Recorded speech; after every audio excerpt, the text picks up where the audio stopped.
buug baa maalin waxaan ka akhrinayay wadanka la yiraahdo Israa'iil ama Yahuuda soo ma taqaanaan Yahuudooda garanaysaan ilmahooga yar inta aan iskuul geynin ee aanay waxba barin waxa ay baraan quraanka sida ma haysan Yahuudu ilmahooga quraanka baraan صدق كجسبي بران كتابك آخرين وين يابي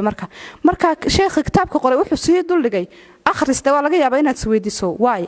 سببته وحويان قفكو هادو قرآنك حفتيو صدق كجس حفتيو وحي آمن سيهين قرآنكو متشابه ومحكم قرآنكو ويسكو إيجاري هاي يعني قفك صدق كجس إيه قرآن حفتيا وحكستو دنيا يا لو حفتي كرا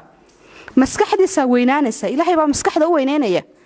dabeetana hadduu quraanka xifdiyo yahuuda waxay aaminsan yihiin in ilmahoogana uu wax kale ka xifdinayo diyaarad ha soo saaro lacag ka sameeyo waxana sameeyo laakiin hooyo hadaba adigu intee baan ka fikirnay inaga muslimiin ah ilmahaaga intaana tuushin barin af turki barin english barin quraanka horta xifdisi taamis weydiinay adigu intaad jaamacad galin intaad waxba sameeynin intaad business sameeynin intaad everything before intaad waxba sameeynin quraanka xifdi wali ma isweydiinay هذا القرآن كبرته هذا القرآن كحفظه نلاشاد واحد نقول نسا ميسرة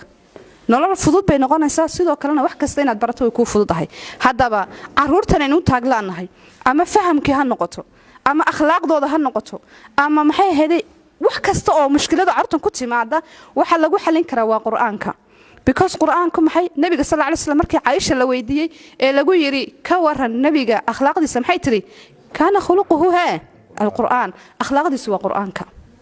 marka ilmahaaga inaad ku beeskarayso noloshaad ku beeskarayso quraanka guriga quraanka ku shidid ilmahaaga taa quraankii hooyooyin waxa laga yaabaa inaad tirahdaan ilmuhu 5 cisho tagaya iskuul markuu iskuul ka yimaadana tuushin buu galayaa quraankii wallahi waqtiba uma hayo no quraanka inaad waqti gelisaa uga weyn wax kasta haddaad tuushinka hadduu iskuul ka yimaado 2 ama 3 intaana tuushin gelin ka fikir quraanka ilaahay muxuu ka bartay hadduu sideeda iskuul galo ilmahaaga 6 subaxnimo adigu guriga ugu sii dhig quraan marka inaan horta time galna wali uma inaan sameyn awlaadeena ama gurigana time table jadwal looma sameynin jadwalkii quraanka hooyo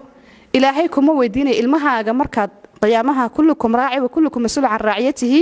nabiga sallallahu alayhi wasallam laguma weydiinay ilmahaaga physics ma bartay biology ma bartay tuushiki ma bartay afturkigi ma bartay wax ma bartay laakiin waxa la weydiinay quraanka maxaad u bari weeday su'aashaas weyna wada taala marka saan kitaabka ilaahay kor ugu qaadno madrasadan sababtii ugu weyneeda loo faray waxay tahay xaafadeena jankaaya iyo aageena oo dhan in madrasadan ay idin furnaanaysa maxay mar kasta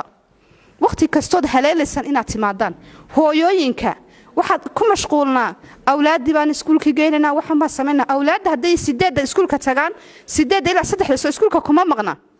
soo intaas oo dhan nagama maqna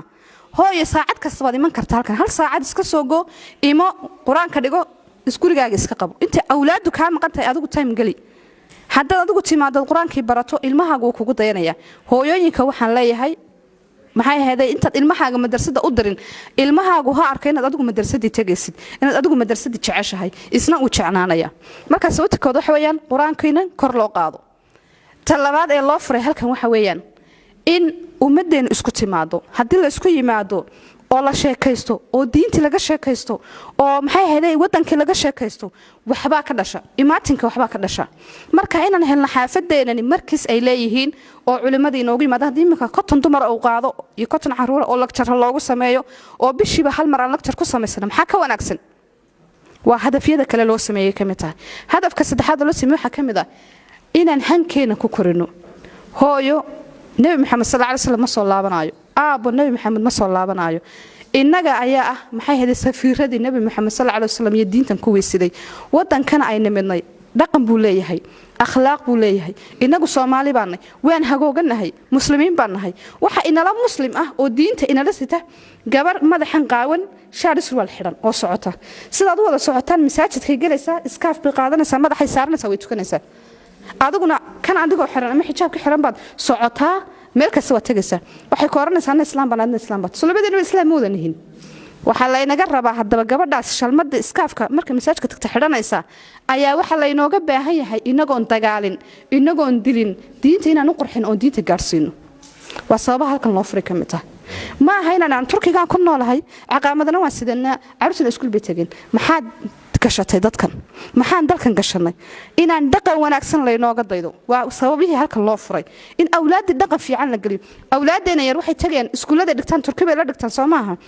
in iskuul halkan loogu sii dhigo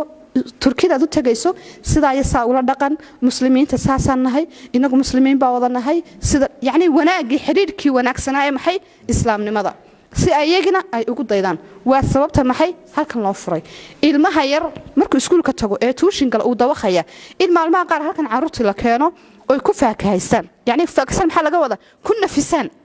inta iska yimaadaan loo sheekeeyo sheekooyinka caruurta looga sheekeeyo caruurtii ay nafisaan hooyooyinkii marka qaar guriga hadii hari habeen ku jiraan way yar dawaqayaan in halka yar yimaadaan maxaadra yar loo shido iska nafisaan waa sababaha maxay halkan loo furay marka dhammaan inta joogta xaafadan degan cid kastoo noo iman karta waxaad leenahay maxad ku idii furan yahay wax weyn oo wanaagsan baana yaala imaada gacmooda jirbay wax ku gooyaan aan wada jirno dhaqan wanaagsanna turkidu hay naga aragto waxa la inagu yaqaana buuq iyo qayla bisoomaha hal ay naga arka dad diinta jecel oo xijaaban oo diinta doonay inay naga arko